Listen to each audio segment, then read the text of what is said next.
Oh, thank you so much for joining us. Oh, no, thank you for giving me the opportunity. All right. Well, we had a quick question for you. Earlier, we spoke with, and this is a question I specifically had for you.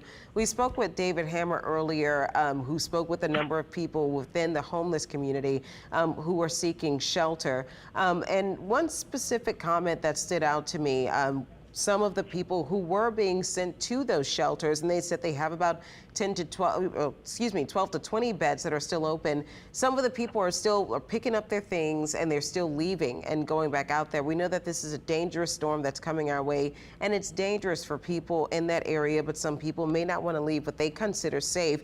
Anything that you would like to say in regards to the homeless community, the people who are out there in tents who are wanting to stay underneath the bridge? Sure. So thank you for that question. We have been doing homeless outreach all day. That just didn't start today, but absolutely increased with our unified partnership with Unity.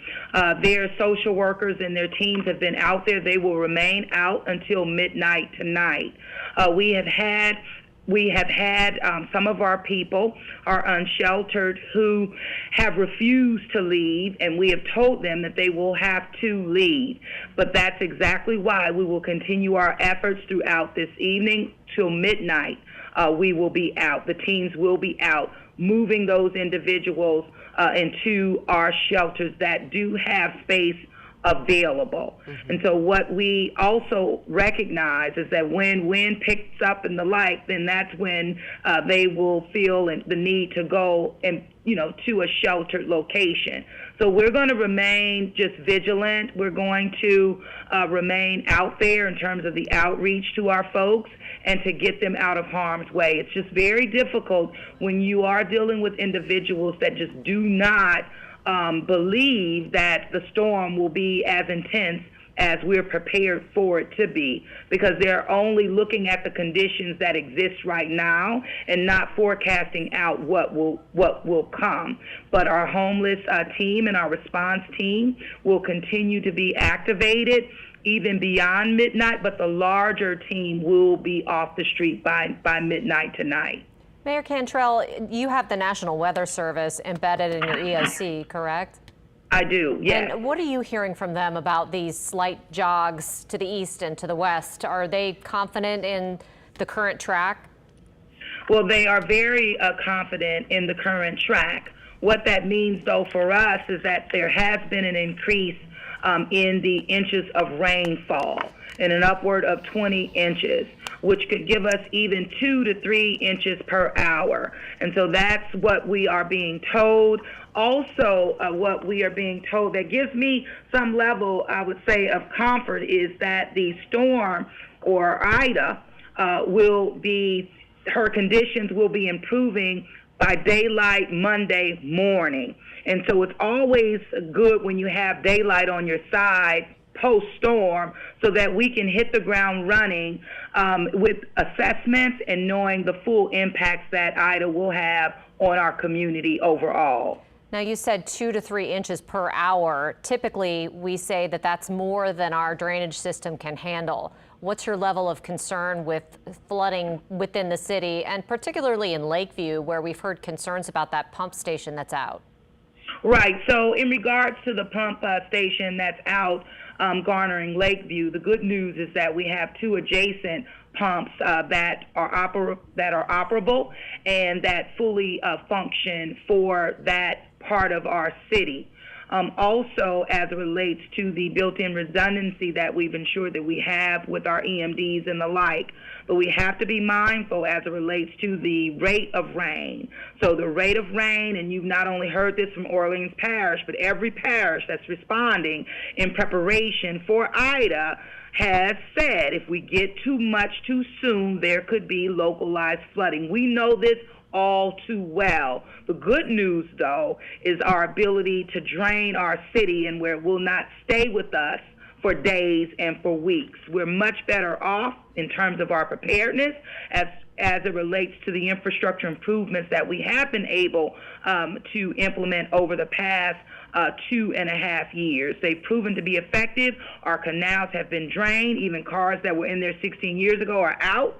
And we have seen the impacts of our green and blue infrastructure as well, because we have not seen localized flooding since these improvements have been in place. We are no way out of the woods yet with the infrastructure improvements that we need to make, but you know what? We're definitely on the right track. But more importantly, our levees and the investments that have been made in our levee protection system since Hurricane Katrina are sound, are stable, and all of the modeling that has been done by the U.S. Army Corps of Engineers in partnership with the National Weather Service has those levees protecting our people. So that is a top priority, and it gives me great comfort.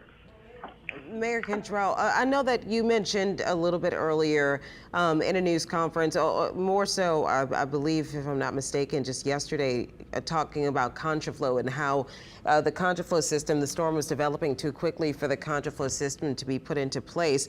We have a lot of people, as we've shown earlier, at the Armstrong International Airport attempting to leave. Those flights have been canceled. People who are still debating and watching these comments online on if they should leave or should they shelter in place. Anything you can say to people who are still on the fence? Is it too late, or do you think that, you know, people can still have a window to get out of here?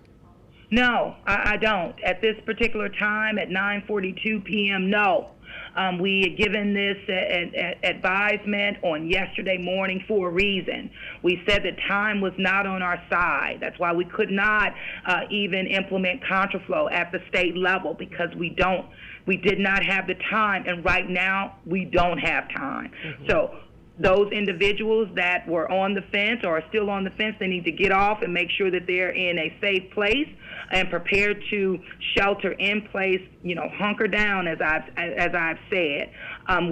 The worst case scenario would be for our people to be stuck on the interstate, especially when we know that the winds are expecting to come our way in the morning. And so Sunday, all day tomorrow through the evening, we need our people to be sheltering in place, hunkered down, and do not venture outside at all. It will be an all-day and all-night affair on tomorrow as it relates to Hurricane Ida. Is the storm protection system activated fully at this point? Is the surge barrier closed and all of that? And what's the timing on that you're hearing from the Corps and the Sewerage and Water Board?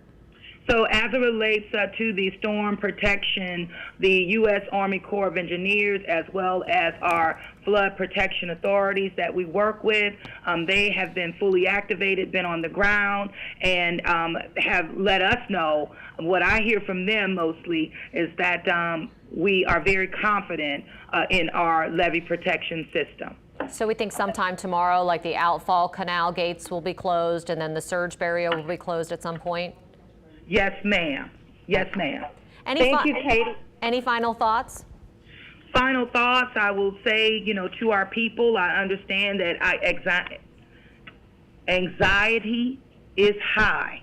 I understand that as we listen at me, I'm getting all twisted even talking about and thinking about Hurricane Katrina. Yeah. And I know that it's on the minds and in the hearts of our residents throughout the city. But I do want to offer them some level of comfort that the investments that have been made in our levee protection system are sound, and we will not face a Katrina. But with that August 29th approaching on tomorrow, I want people to know that we are better off today than we have ever been in the city of New Orleans relative to our levee protection system. All right, Mayor Cantrell, thank you so much for joining us. Of course, continue to stay safe, and we'll be looking forward to the next time we can get an update from the city. Thank you.